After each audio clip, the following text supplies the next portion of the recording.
So here we are in the boys' cage. So we have a couple of shows coming up, very exciting. This is my boys sitting on the ground doing their thing. People don't realize it, but these birds actually spend a lot of time on the ground. They're almost like chickens. They run around the ground pecking at things and that kind of stuff. But of course, if you keep them in a cage with wire on the bottom where they can't ever reach anything, and it's uncomfortable to stand on, then they don't tend to do that. But given the choice, they will spend a lot of time on the ground. And then there's these guys up here. So what I'm doing here is, in order to prep birds for the show, we need to spray them. This is just a bottle of water. They sell commercial sprays that have alcohol in them. And I've heard of a guy that uses Listerine, but I see two problems with that. First of all, the thing that makes these birds' feathers nice and smooth is the oils in their body. So the purpose of spraying them with water, giving them a mist, if you will, is to encourage them to preen, which spreads the oil in their oil glands out to their feathers. So it gives them a much smoother, cleaner appearance. Now, with somebody like little Poseidon here, you're not going to get smooth and clear on him because he's in the middle of a molt, but he's a baby, so he's not going to get shown anyway. So what I'm doing is I'm coming out once a day and spraying it, giving everybody a spray that encourages them all to sit there and preen and get the water back off of their feathers again. So the commercial sprays tend to have alcohol in them in one form or another, and alcohol, of course, doesn't mix real well with oil. It's astringent. So I'm not really clear how that's going to improve anything. But everybody in the hobby has told me you just use water, because all you're doing is you're getting them wet in order to encourage them to preen. So it's not really any faculty of the spray itself. It's what it causes them to, how they react to it, that makes the difference. So the other thing that I see wrong with the whole alcohol thing is if they get it in their eyes, it's going to burn. And of course, if you're misting them like this, of course they're going to get it in their eyes. So one of the things I found is they actually really enjoy this. Look at this little guy right here. But you can't spray them consistently. You want to spray them a couple of squirts and then move on to a different bird so they don't feel overwhelmed by it. See these guys down here. And if you do that, what will happen is eventually the ones that really like it will start following the spray around the cage. And the rest of them who aren't sure that they like it or not don't feel overwhelmed. See how these guys are not really trying to fly away?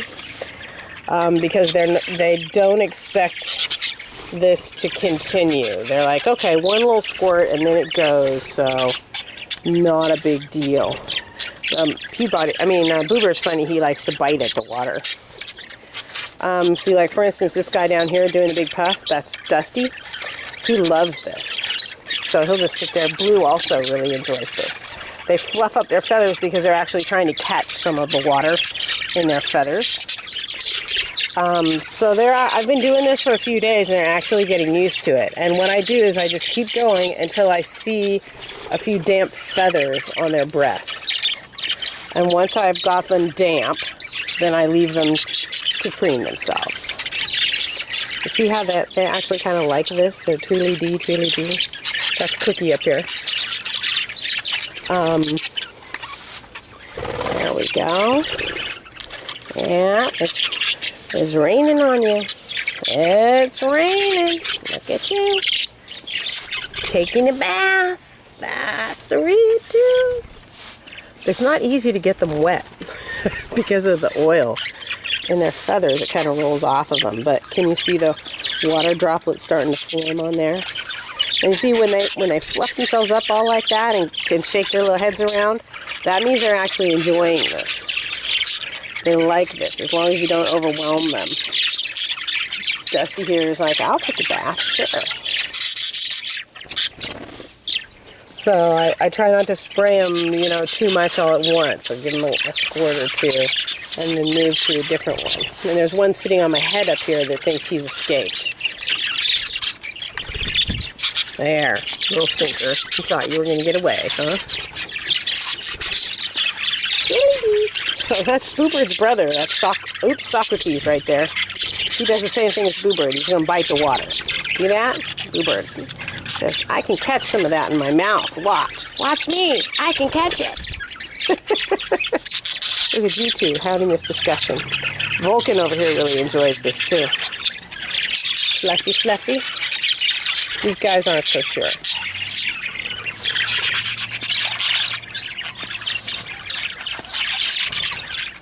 It's funny how they hang out with their brothers. This is Pan and Cookie, their brothers. This is Poseidon and his little brother, who doesn't have a name yet. This little guy's brother is, well, he was over here. It's like, oh, his brother's on my head again. He's figured, where'd he go? He's figured out if he stays on my head, he doesn't get squirted. Goofy little baby. There he is, down there. I'm really interested in getting my show, the guys I'm planning on taking to show wet, but I'll do everybody just to make sure that they're used to it for when their turn comes to get showed. Little squawking babies. That little gray guy right there is Coco and Kobe's boy. That's disappointingly small considering how huge his sisters are. But he may catch up. I'm really kind of noticing that the males and the females have different growth patterns. My females are much, much smaller right now, but they'll go through a growth phase and catch up. Yeah, I'm getting you wet. You're a soggy little thing. That's the rules. Yep, fluff up those feathers. That's Izod and Matilda's boy right there. He's going through his 3-month molt. And he's getting some size and is actually shaped like Matilda. But he's got a lot of feather on there, which comes from Izod. Okay. So, that is show prep. And you're supposed to do this for a week or two before you take them off the show. Helps give them a nice smooth look to their feathers. Very sassy. Alrighty.